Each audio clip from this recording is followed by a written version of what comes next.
24. Sa Caloocan, isang bangkay ng babae na tagpuan sa loob ng maleta. Si Victoria Tulad naka-alerto, 24.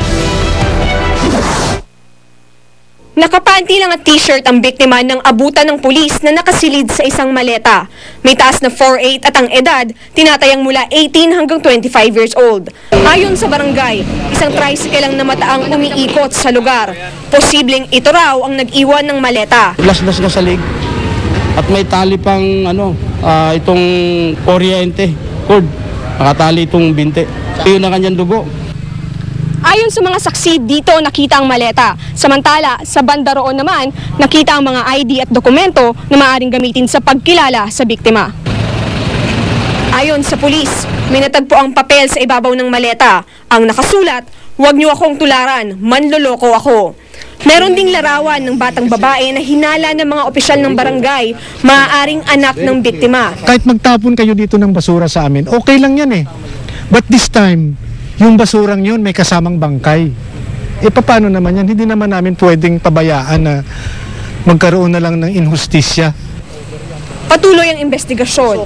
Dinala na sa punerarya ang bangkay ng biktima. Victoria Tulad naka-alerto, 24. Kasalukuyan ang naglalaban sa iliga ng ating pambato na si Denver Cuello at veteranong Indonesian boxer na si Muhammad Rahman. Kapwa pasok ang timbang ng dalawa sa weigh-in kahapon. Nakatutok si Chino Trinidad. Kapwa sakto sa takdang timbang na 105 pounds ang WBC minimum weight international champion na si Cuello ng Pilipinas at ang challenger na si Muhammad Rahman ng Indonesia. Hangad ni Cuello na ibigay ang unang talo sa pamamagitan ng knockout sa veteranong si Rahman.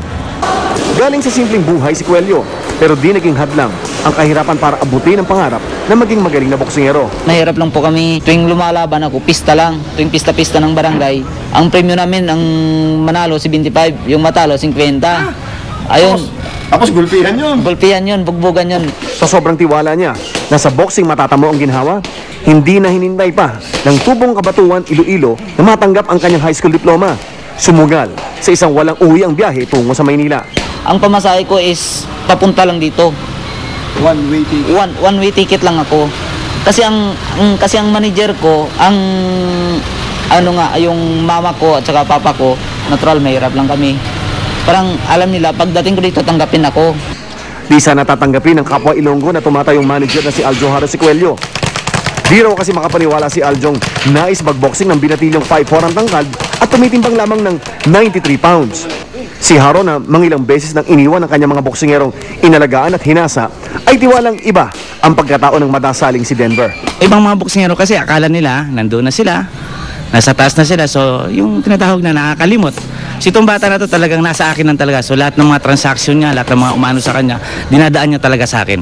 Kaya nandoon naman yung talagang suporta ko sa kanya. Sa lahat ng kanyang laban, sabi ni Cuello, ang Panginoon ang kanyang laging sandalan. Ang Panginoon ang nagbibigay sa akin ng lakas, talagang hindi talaga mawala yan. Kasi nung una sa lahat, ayan ang nagbibigay sa atin ng likas talaga na galing ng tao. Mula sa Iligan City, Chino Trinidad nakatuto, 24 oras. Bukas na po ng alas 10 ng umaga, mapapanood ang laban ni Cuello at Rahman dito sa GMA.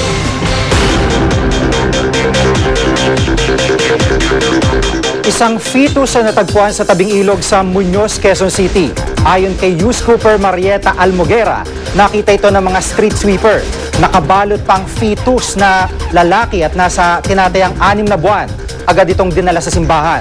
Nakuha na naman po ni News Cooper Eric Castro ang pagsiklab ng isang linya ng kuryente sa barangay Tramo, Rosario, Cavite. Animoy firecracker o paputok na nagliliwanag ang live wire na yan. Agarang aksyon po ang panawagan ng mga residente.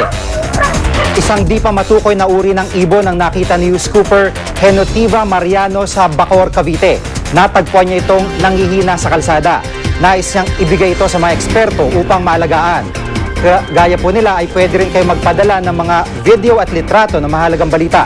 Mag-log on sa www.uscoop.tv. Para naman magpadala ng text at MMS, i-text ang scoop, space, message space, ang inyong pangalan at address at ipadala sa 4627. Balik kulungan ng Hollywood actress na si Lindsay Lohan. Nag-positive po kasi siya sa drug test last week. Nakaposes pa nang lumabas sa courtroom matapos ang pagdinig na tumagal lang ng 10 minuto. Pansamantala naman siyang pinalaya matapos maghain ng ikalawang appeal upang makapagpiyansa. $300,000 o 13 million pesos ang piyansa. Kailangan niyang isuot ang ankle alcohol monitor at umiwas sa mga tindahan ng alak. Kamakailan sinabi ni Lohan sa kanyang Twitter account na sinusubukan niyang tanggalin ang kanyang substance abuse at handa raw siya sa anumang consequences. May chika pa ako mamaya kaya kita-kits. Abangan!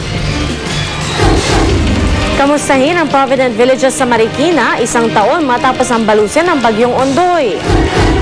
At kilalanin ng batang film singer na gumagawa na rin ng sariling pangalan sa Amerika.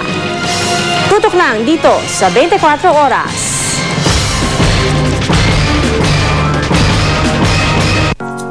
Hate na hate ko talaga.